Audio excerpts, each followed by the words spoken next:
پکار دا دی چې زموږ زندگی داسې تیره سي چې د انسانیت زندگی دې دنیا کې الله تعالی امام غزالی رحمه الله 3 حیوانات الله پیدا کړي دي.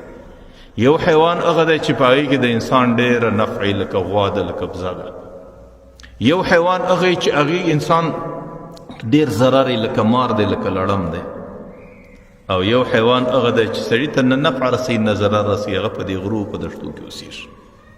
امام غزالی رحمه الله منده هغه حیوان د ځانه جوړ کړه چې بل ته نفع ورسوي. که چاته تکلیف نسي رسولی نو بیا هغه حیوان د ځانه جوړ کړه چې نه نفع در کې پکښي نه ضرر در کې پکښي.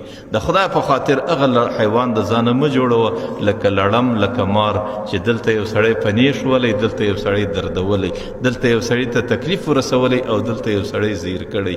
دغه حیوان د ځانه مه جوړوه، ځکه د دغه حیوان څخه د الله نفرتي او د دغه اعمالو سزا الله تعالی دې بنده ته په جهنم کې ورکوي.